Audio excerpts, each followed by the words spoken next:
We hope you're doing great. Today we're going to talk about our favorite ghost movies.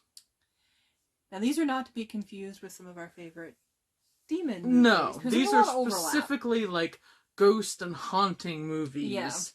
Yeah. Because for the month of October, we wanted to make this be our like ghost year. So we're focusing on ghosts and not demonic ghosts. Or possessions or anything like that. Just ghosts. Which in Hollywood, a lot of that gets overlapped. It does, and I think that's to great detriment, honestly, because they're missing out on some really good creeps. They are, because not all ghosts are demons. No! Some are just simply disembodied spirits, and their stories are really sad and creepy sometimes, and pretty intense. So, per usual, we have one that matches. Yes. Which I'm sure nobody's surprised by this. No.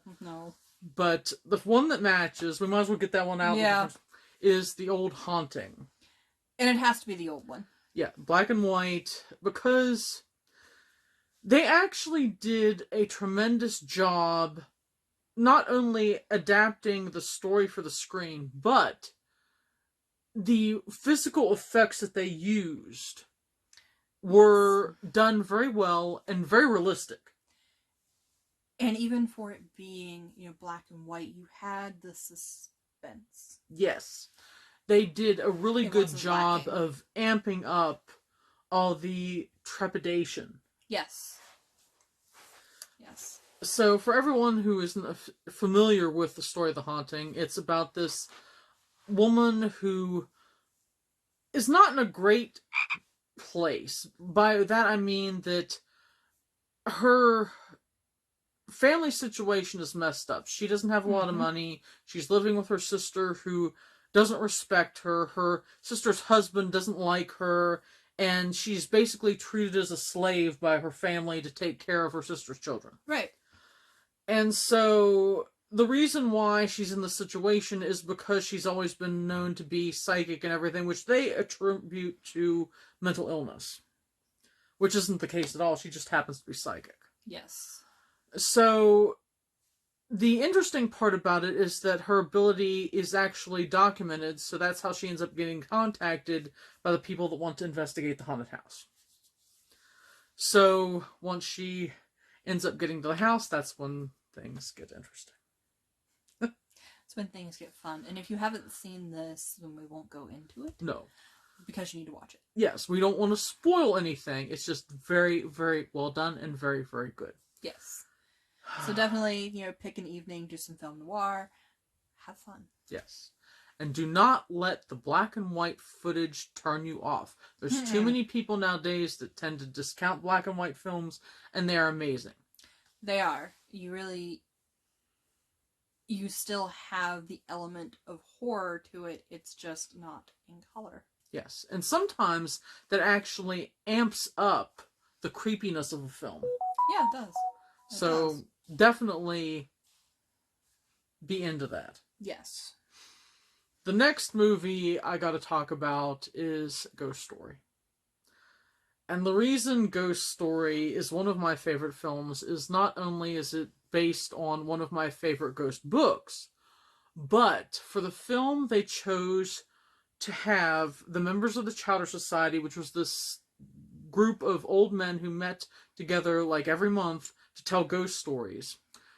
For the film, the Chowder Society is made up of old Hollywood actors. So you have like Fred Astaire and like all these old known actors playing these cool roles. Yeah. And I believe it's the last film of Douglas Fairbanks Jr. I think so. And then, of course, Alice Kriege plays the ghost, and she does an amazing job, and Alice Kriege rocks. But it's a really well-done film. It is. It is. I think for my second one, I kind of had to go back a little bit to my childhood. This was actually one of the first ghost horror films I watched. I watched it in secret with my dad. Because he let me watch such things. It is the 80s version of Poltergeist.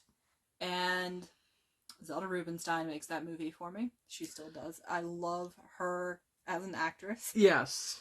and the role that she played in it was perfect.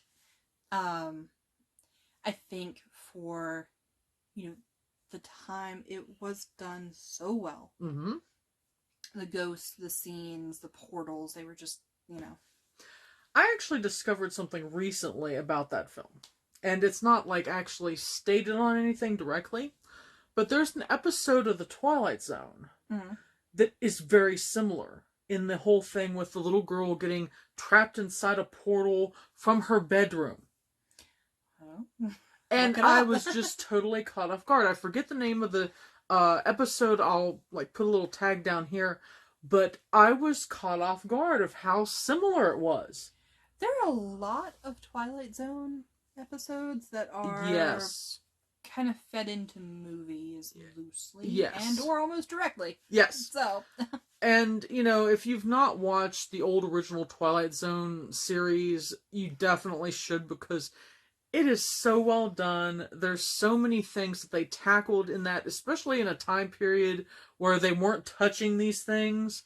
So it's not just, sci-fi and fantasy. There's, societal issues and dealing with the issues in California between American soldiers and Japanese people that live there and having just come out of the internment camps and all these different things.